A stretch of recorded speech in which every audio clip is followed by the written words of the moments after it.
All right. Hello, and welcome to a review of some of the top accounting stories of the last few weeks. My name is Jason Dynison, enrolled agent. You can hear me here at MyCPE1 in a variety of formats. I teach a bunch of different courses, CPE courses, and also host the Accounting in the Wild podcast, which is available for CPE credit here at MyCPE1.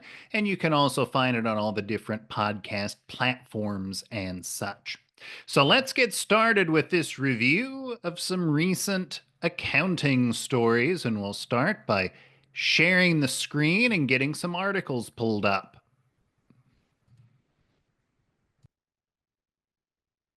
Okay, so Deloitte is one of the many recent employers out there that is making a return to office push. And in fact, performance evaluations will be tied to coming into the office. So, in particular, with their tax division, employees have been told they need to show up to the office 2 to 3 days a week, or 50% of the time. Now, this is part of the bonus review, or so bonus pay, because the performance review is tied um, to your performance review. Now, this is something that's been going on, this return to office initiative, for a long time. And it's really picking up here in 2025. Here's what employers say about return to office: that being in person leads to better meetings, basically, real time problem solving and so forth, that happen when you're in the same room as the other person. There's also kind of the pragmatic view of real estate costs.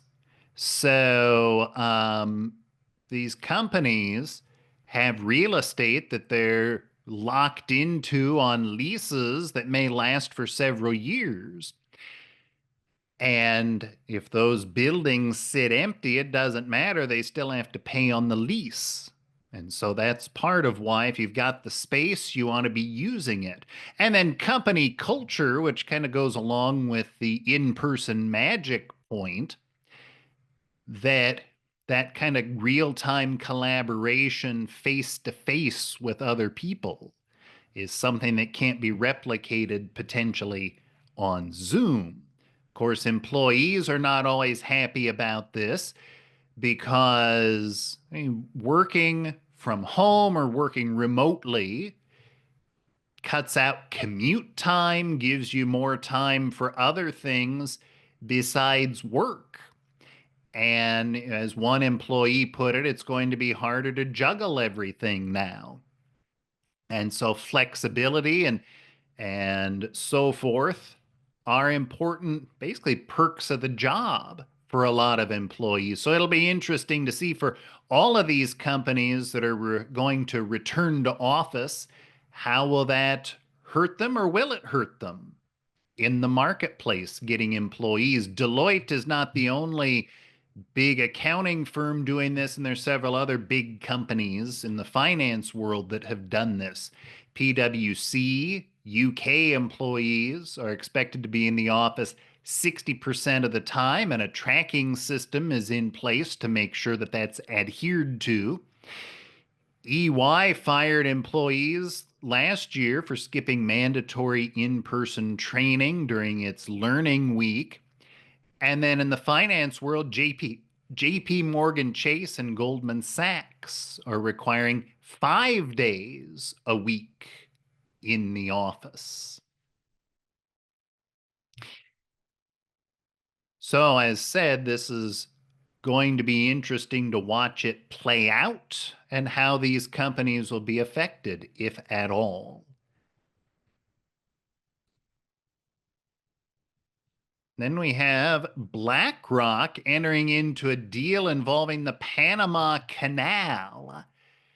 23.5 or rather 23 billion on two ports at the Panama Canal. Now, the Panama Canal has been in the news a lot lately over the last few months. The Trump administration has talked about wanting to take control of the Panama Canal. And now you have BlackRock buying two ports in the Panama Canal. Now, the Panama Canal, did you know? I didn't know this. I had to look it up when I read this article. All of these articles are out on the MyCPE website, by the way, but um, the Panama Canal has been struggling with water levels for a few years because of drought. I had no idea about that. I thought it was just ocean water or whatever, which I'm sure that's part of it. But there are drought conditions that are affecting the water levels in the Panama Canal. So that's just kind of one of those little FYI things that's happening in the finance world. The SEC has been looking at how firms like BlackRock influence corporate decisions. Delaware is considering tightening shareholder litigation rules. So, lots of things going on in that field.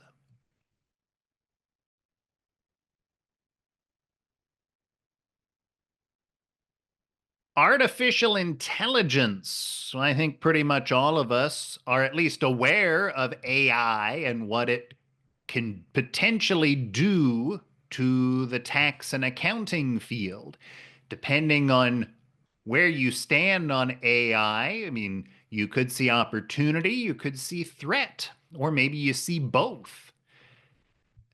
Is AI going to replace, the article says your CPA?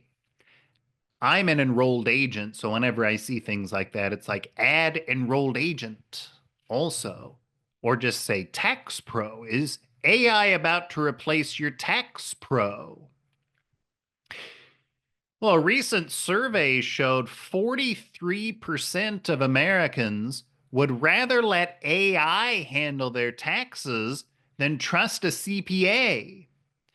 Again, wanting to jump in and insert EA or Tax Pro on that too. Although this was a survey where I suppose the question was worded using just CPA. At any rate, 43% of people say they would rather let AI handle tax preparation for them than a tax pro. And I guess it's easy to answer that way in a survey. Then the question is, would they really do that? I don't know. It's certainly, I suppose, a wake up call for all of us. People have short attention spans, and well, that's what the article points out. People have short attention spans, they watch their TikTok videos and such. And even something like having to send their documents to you and then wait on it for a while and then sign it and such. Maybe people think it would be easier to just send, you still have to scan it, I suppose, but you send it to the AI and it just gets done. And theoretically, it will save money. Some places, Intuit and H&R Block already have AI that can sort of do some things for folks. And the AI never sleeps. So not only could you get your tax return done whenever, but if you have a tax question, you can ask the AI whenever. Now, my response on AI threats is that it does exist, but there's also opportunity if you can learn how to use this stuff. Will 43% of our clients really go to AI instead of us. Well, I suppose maybe that's what the survey says, but I look at it kind of like TurboTax or something. People doing it themselves in TurboTax or H&R Block or the Tax Act DIY software. There's always going to be that, but there's also going to be people who will continue to use us. But we do need to think about how to use AI.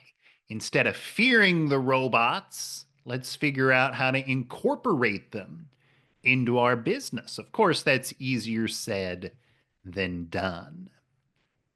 As the article says, team up with tech, use AI, incorporate it.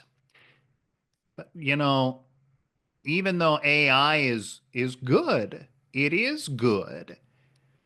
The tax code is very complicated, and the answer almost always is it depends. And a lot of times there needs to be human intervention to figure out all of the things that fall under that heading of it depends.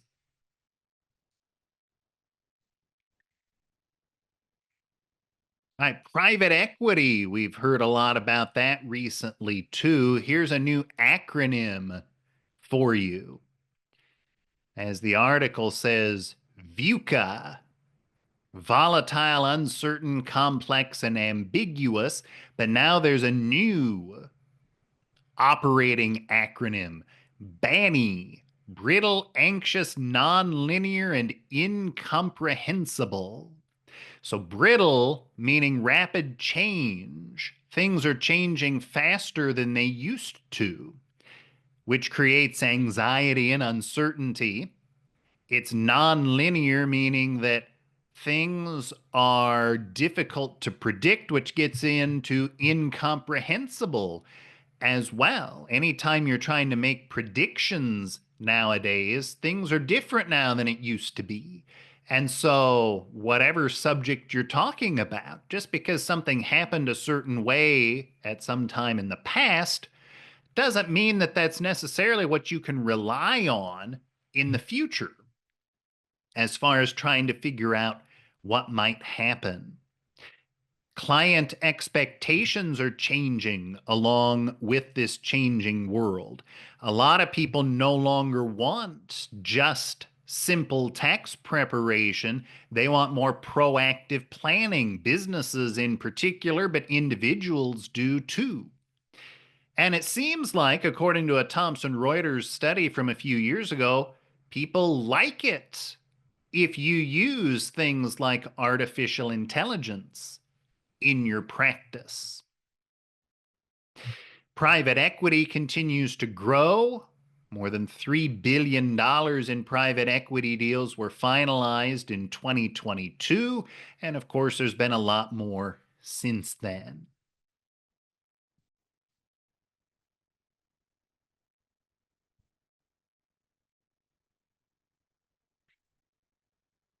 All right, cryptocurrency.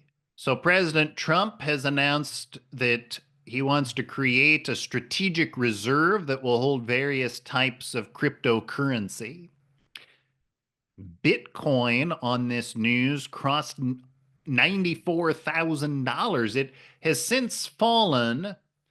As I record this, it's down to around 75,000. But here's the thing about Bitcoin, it goes up and it goes down, it goes up and it goes down. So, what does this mean for us? Well, first of all, there's 5 different tokens that are going to be a part of this US strategic reserve of virtual currency, which is something that the government is looking at in part because the US dollar is like the reserve currency of most countries, but some are looking at alternatives to that. So, what might happen because of this? So, maybe we'll get clearer IRS guidelines. We are getting a new form this year that came about several years ago. That was announced that there's going to be a new form called 1099 DA. for this year, so January of next year will be the first time it's released, used by platforms to report virtual currency transactions at that platform. Something somewhat similar, I guess, to 1099-B. Stricter compliance for exchanges going along with that, state and federal coordination, and the SEC has announced it's dropping lawsuits against some of the major crypto firms. There's still regulatory uncertainty about all of this, though. Market volatility, Bitcoin was pushing $100,000, then it fell, then it jumped back up. Now, as I record this, it's fallen again, but by the time I'm done recording this or by the time you watch it, it could be back up into the 90,000 range. There's also political resistance, and there are elections every now and then in the US, and if the balance of power changes, then the attitudes toward crypto could change.